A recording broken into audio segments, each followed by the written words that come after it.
India punya mimpi besar jadi raja baru manufaktur dunia dengan proyek baterai lithium senilai 10 miliar dolar.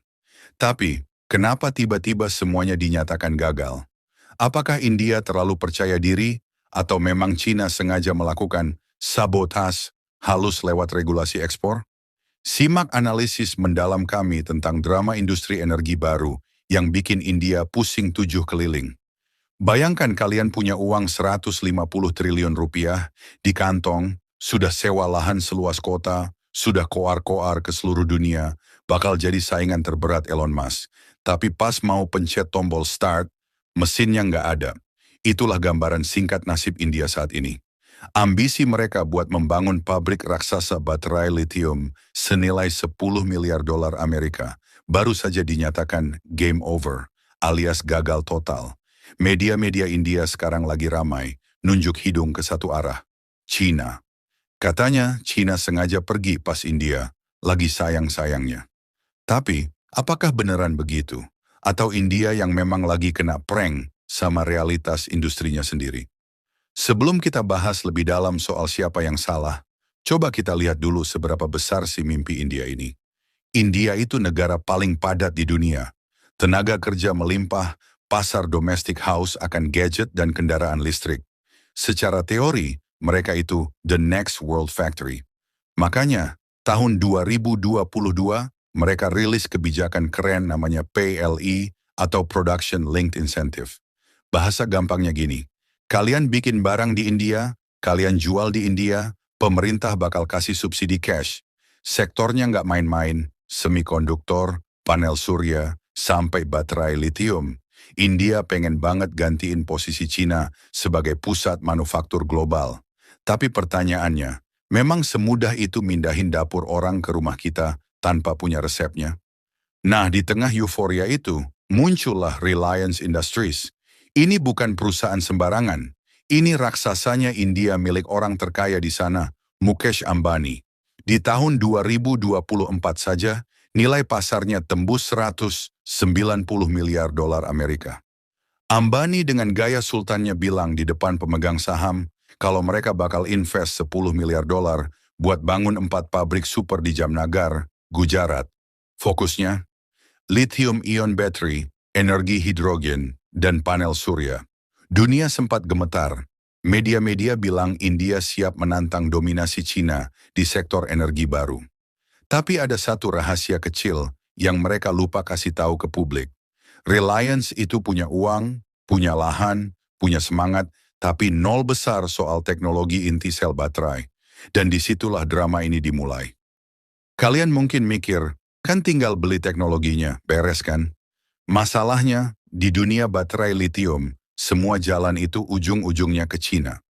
Lebih dari 20 tahun Cina riset gila-gilaan soal proses manufaktur, kontrol kualitas, sampai efisiensi produksi. Tahun 2023 saja, Cina ekspor 1,2 juta unit kendaraan listrik. Jadi, mau nggak mau, Reliance harus sungkem ke perusahaan Cina kalau mau proyeknya jalan. Akhirnya mereka PDKT sama perusahaan namanya Zhiting Energy Storage. Negosiasi berjalan lancar, sudah berbulan-bulan bahas lisensi teknologi, pokoknya tinggal tanda tangan di atas materai.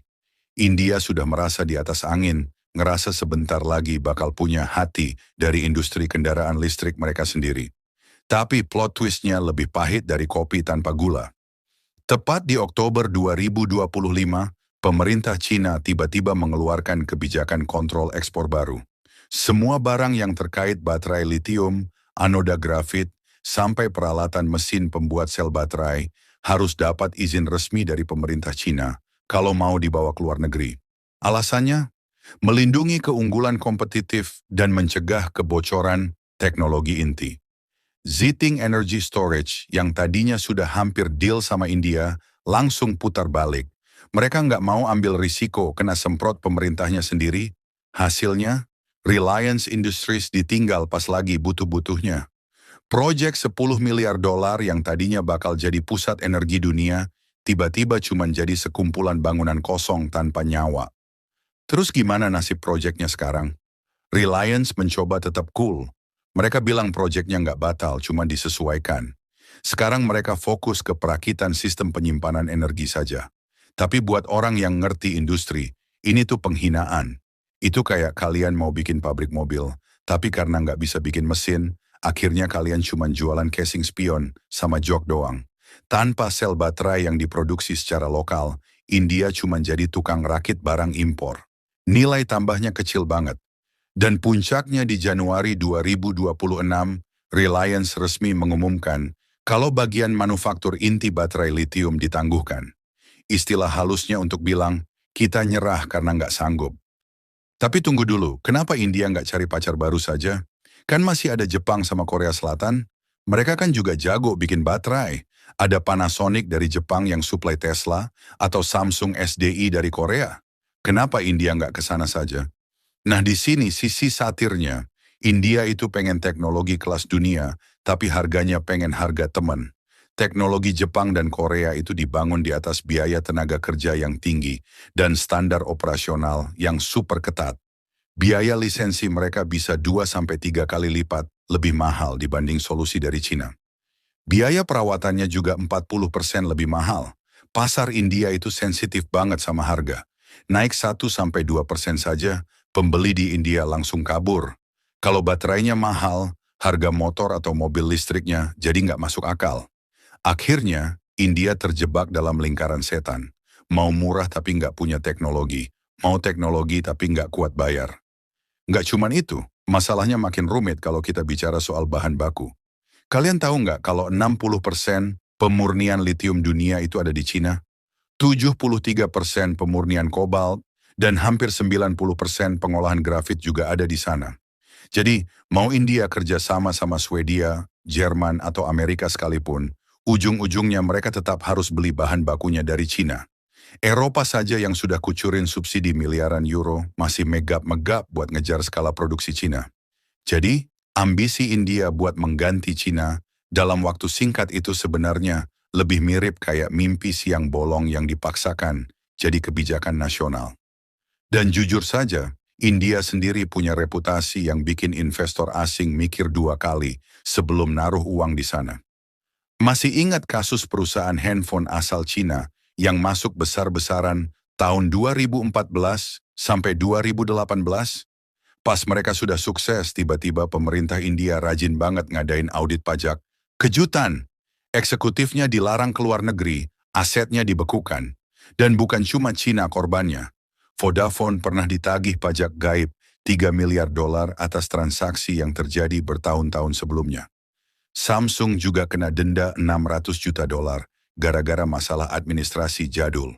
Investor itu butuh kepastian hukum, bukan kebijakan yang berubah-ubah kayak muter maja.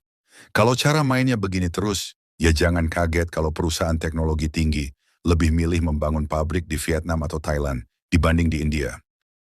Kegagalan proyek baterai 10 miliar dolar ini harusnya jadi tamparan keras buat India. Bangun industri itu nggak bisa cuma modal semangat nasionalisme dan subsidi uang.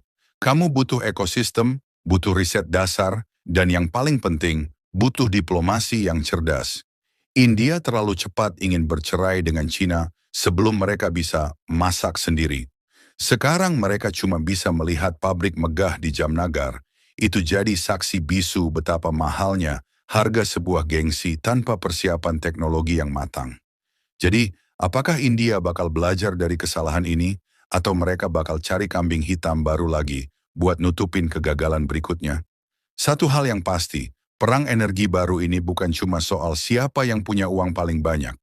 Ini soal siapa yang menguasai rantai pasok dari hulu ke hilir.